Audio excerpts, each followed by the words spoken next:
ایک دفعہ ایک آدمی نے مچھلی خریدا اور ایک مزدور کو کہا کہ اس کو لے جاؤ میرے گھر، میں آپ کو مزدوری دے دوں گا۔ تو مزدور خوش ہوا،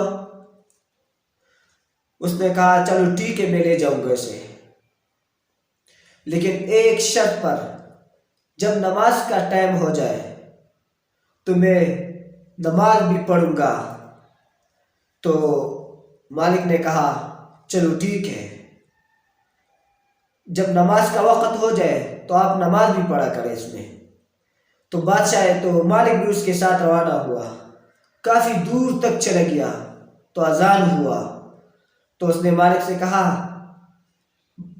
مالک میں نے آپ کو کہا تھا کہ جب نماز کا وقت ہو جائے تو میں نماز بھی پڑھوں گا۔ تو مالک نے کہا ٹھیک ہے میں اپنا وعدہ پورا کرتا ہوں۔ جب وہ نماز کے لیے مسجد تشریف لے گئے تو یہ مالک اس مچھلی کے پاس کھڑا ہوا ہے، اس نے بہت وقت لیا، مسجد کے سارے لوگ نکل گئے لیکن وہ اندر ہی ہے۔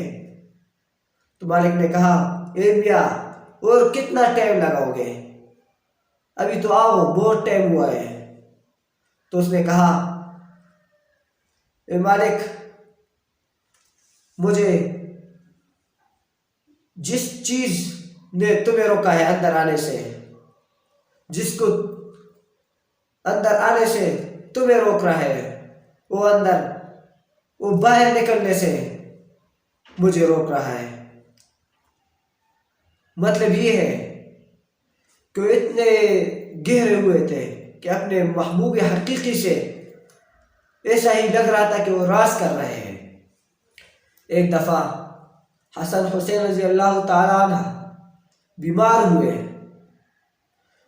تو فاطمہ رضی اللہ تعالیٰ عنہ نے منت ماری کہ اگر یہ دونوں بچے صحت یاب ہو گئے تو میں مسلسل متواتر 3 روزے رکھوں گا، میں بھی 3 روزے رکھیں گے۔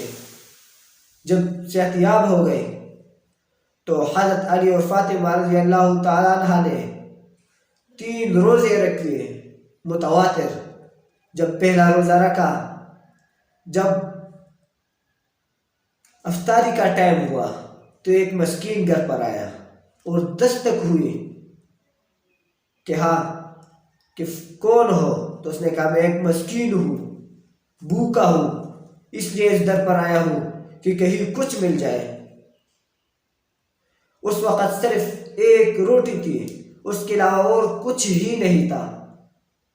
تو میاں بیوی نے مشورہ کیا کہ اسے کچھ دیا جائے، تو اس نے اسے ایک روٹی دی اور پانی پر گزارا کیا، اور سحری بھی پانی کے ساتھ کیا دوسرے روزے کے لیے۔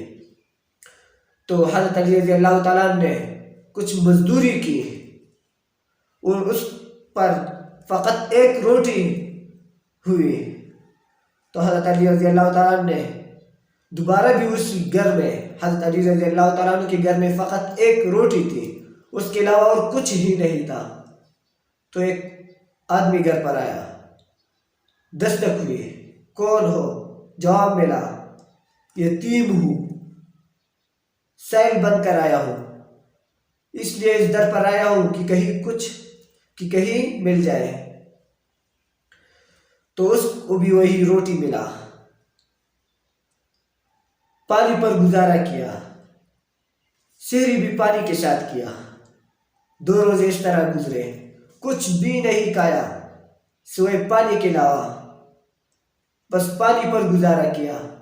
جب تیسرے دن روزہ رکھا تو ایک اسیر آیا، افطاری کے وقت دروازے پر دستک ہوئی، اسی دن میں ایک روٹی تھی تو اسے اسیر کو دے دیا اور پانی پر گزارا کیا۔ ان 3 دنوں میں حضرت علی اور فاطمہ رضی اللہ تعالیٰ نے کچھ بھی نہیں کھایا، صرف پانی پر گزارا کیا۔ اور یہ بھوک کس کے لیے تھی؟ صرف اللہ ہی کے لیے تھا۔ اگر انہوں نے روزہ رکھنا تھا تو صرف اللہ ہی کے لیے تھے۔ وہ اتنے گہرے ہوئے تھے، اتنے عاشق رسول تھے کہ 3 دن کچھ بھی نہیں کھایا، اور اللہ کے نام پر جس سائل نے جو بھی مانگا اس کو دیا، صرف اللہ کے نام پر۔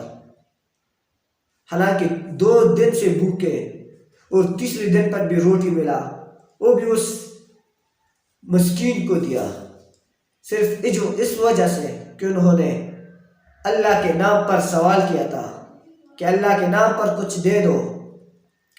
اور 3 دن کی بھوک کی شدت کو بھی نہیں دیکھا۔ آپ خود اندازہ لگائیں کہ 3 دن کی بھوک کی شدت کا کیا حال ہوگا۔ ہم ایک روزہ رکھ لیتے ہیں، افطاری کے وقت کیا عالم ہوتا ہے، کیا حال ہوتا ہے کہ کہیں کچھ مل جائے کھانے کو، لیکن انہوں نے 3 دن بھی کچھ نہیں کھایا۔ یہ صرف اللہ ہی کے لیے، اللہ کے نام پر مانگنے والوں کے لیے ایسا کیا، اتنا بھوک برداشت کیا۔